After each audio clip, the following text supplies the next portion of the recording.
KB금융그룹에서는 그동안 어떤 일이 벌어졌던 걸까요? 발단은 지난 4월 국민은행 이사회가 3천억 원짜리 전산 시스템을 현재 IBM에서 유닉스 시스템으로 교체를 결정한 뒤 불거졌습니다. 이건호 국민은행장이 교체를 반대하고 나섰고 이명록 KB금융지주 회장이 문제없다는 입장을 굽히지 않았습니다.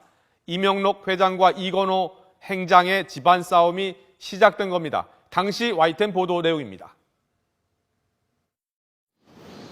지난달 24일 국민은행 이사회는 2천억 원을 들여 전산 시스템을 기존 IBM 기반에서 유닉스 체제로 바꾸기로 했습니다.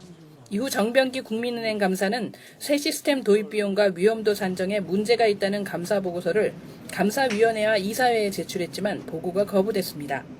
이에 대해 이건호 국민은행장은 의혹을 풀고 가야 한다며 이 일을 금융감독원에 보고했습니다. 상당히 위중한 문제 제기가 있었으니까 한번 얘기를 들어보자라고 하는데 역시 보고 자체를 안 받으신 거예요. 그러면 문제 제기가 있었는데 어딘가는 보고를 해야 되는 거 아닙니까? 금감원은 지난 5월부터 즉각 조사에 나섰습니다. 혹시 리베이트가 오간 것은 아닌지, 왜 갑자기 이런 일이 생긴 건지 금감원 검사 인력 10명이 투입됐습니다. 역시 당시 보도 내용 보시겠습니다. 금융감독원은 전산 시스템 교체를 둘러싼 의혹 규명을 위해 10여 명의 검사 인력을 추가로 투입했습니다. 금융당국 관계자는 파악할 내용이 많고 여러 의혹에 대한 신속한 확인을 위해 인력이 더 필요하다고 판단했다고 밝혔습니다.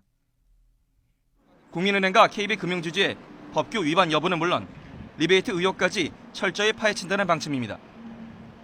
이와 별도로 금융당국은 금융지주 회장의 이른바 황제금융을 막을 제도적 장치를 마련하기라는 등 구조적 문제까지 손을 뻗치고 있습니다. YTN 이교준입니다. 하지만 석 달이 지난달 22일 금융감독원은 갑자기 주의적 경고라는 가벼운 징계를 내렸고 이명록 회장과 이건호 행장은 자리를 유지하게 됐습니다. 솜방망이 징계라는 비판 속에 두 사람의 갈등은 사그러드는가 싶었지만 지난주 갈등은 다시 불거졌습니다. 보도 내용 보시죠. KB금융그룹은 지난 주말 경기도 가평에서 임원 단합대회를 가졌습니다. 이명록 지주회장과 이건호 국민은행장의 금융당국 제재가 대폭 낮아진 걸 축하하고 내부 결속을 다지기 위한 자리였습니다. 하지만 영 분위기가 좋지 않았습니다. 숙소 문제를 놓고 고성이 오가더니 이건호 행장은 아예 자리를 박차고 서울로 떠났습니다. 그리고는 이명록 회장 측근 3명을 검찰에 고발했습니다. 네, 어떻게 보셨습니까? 그리고 오늘 이명록 지주회사 회장과 이건호 국민은행장에 대해서 결국 금감원은 중징계를 결정했습니다. 두 사람에게 국내 최대 금융회사 KB금융그룹을 더 이상 맡길 수 없다고 판단한 겁니다.